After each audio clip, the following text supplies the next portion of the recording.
আমাদের যে নদীগুলো আছে, আমার বাড়ির পাশে তিস্তা নদী, এখন শীতকাল, শুকনো মৌসুম, হাঁটু পানি পর্যন্ত পাবেন না আপনি তিস্তাতে গিয়ে দেখেন। এটা তো আমাদের হবার কথা ছিল না। আমাদের অভিন্ন যতগুলো নদী আছে, আমাদের ওয়াটার শেয়ারিং যে ট্রিটিগুলো আছে, কই সেগুলোর বাস্তবায়ন বা ট্রিটিগুলো কেন ঠিকভাবে হচ্ছে না? আমাদের আসলে কমতিটা কোথায়? আমরা যদি স্থানীয় পর্যায়ে দেন দরবারগুলো করতে না পারি, আন্তর্জাতিক পর্যায়গুলো আছে, সেখানে কেন আমাদের দেন দরবারটা হচ্ছে না? এটা আমাদের একটা প্রশ্নের জায়গায়। তাহলে যদি লোকাল আমরা যদি এটা সমাধান করতে না পারি, তাহলে আমাদেরকে আন্তর্জাতিক পর্যায়ে যেতে হবে। কিন্তু বাংলাদেশের জন্য অভিন্ন যে নদীগুলো আছে, তিস্তা বলেন, পদ্মা বলেন, প্রত্যেকটা নদীতে তো পানির খুবই বেহাল দশা। তো সেই নদীগুলোতে যাতে আমরা পানি পাই, এটা আমাদের নিশ্চিত করিয়ে নিয়ে আসতে হবে। আর একটা জিনিস, বাংলাদেশের 64টা জেলার মধ্যে 32টা জেলায় সীমান্তে অবস্থান করে এবং এই সীমান্ত পারের জেলাগুলোতে কয়েকদিন পর পরই, এই যে আমরা দেখলাম এই সপ্তাহেও একজনকে গুলি করে হত্যা করা হলো।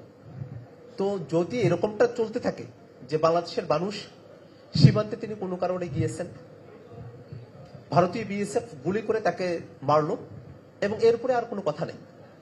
কেন মারলো, তার যে একটা সুষ্ঠু তদন্ত হওয়া এবং যে বিএসএফ তাকে গুলি করলো তার শাস্তি হওয়া, এর কোনো কিছুই আমরা বাস্তবায়ন করে নিয়ে আসতে পারি না।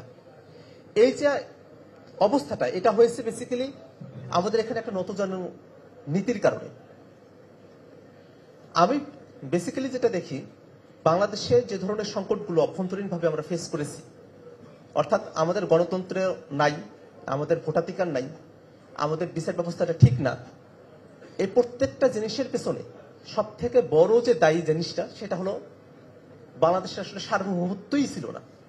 এই কারণে আমাদের ভোটাধিকার ছিল না, গণতন্ত্র ছিল না, বিচার বিভাগ কোনো কিছুই আমাদের ঠিক ছিল না।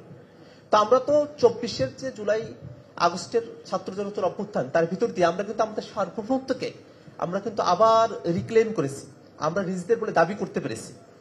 বাংলাদেশের ছাত্র তরুণরা জুলাই আগস্টের আন্দোলনে সব থেকে বেশি আন্দোলিত হয়েছে যে স্লোগানটা উচ্চারণ করে, সেই স্লোগানটা কিন্তু দিল্লি না ঢাকা, ঢাকা ঢাকা।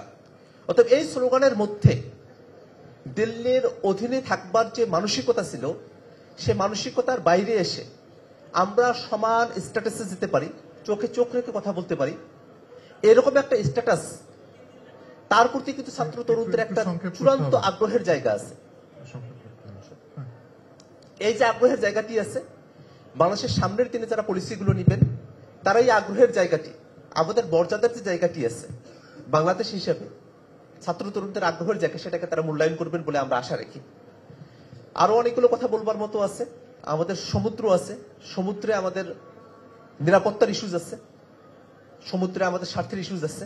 আমরা সমুদ্রের সীমানাটা পেয়েছি, কিন্তু এখন পর্যন্ত সেটাকে আমরা ইউটিলাইজ করতে পারি নাই। এখনো সেই জায়গাগুলোতে অনেক সময় অরক্ষিত থাকে। রোহিঙ্গা ইস্যুজ আছে। আমাদের যে পার্বত্য চট্টগ্রাম আছে, সেখানে আমাদের মাঝে মাঝেই আমরা এরকম ধরনের কথা শুনি যে সেটা বিচ্ছিন্ন হয়ে যাবে বাংলাদেশ থেকে, বা এরকম ধরনের কিছু তৎপরতা সেই জায়গাগুলোতে আমরা দেখি। তো সব মিলিয়ে বাংলাদেশের ছাত্র তরুণদের পক্ষ থেকে, তরুণ সমাজের পক্ষ থেকে আমাদের দাবি একটাই, যে শেখ হাসিনার মতো করে ভারতকে যা দিয়েছি তা আজীবন মনে রাখবে। এই যে দিয়ে দেবার এবং তার বিনিময়ে শুধু নিজের টিকে থাকবার নীতি, এই নীতিতে যাতে বাংলাদেশ আর কখনো আর না ফেরে।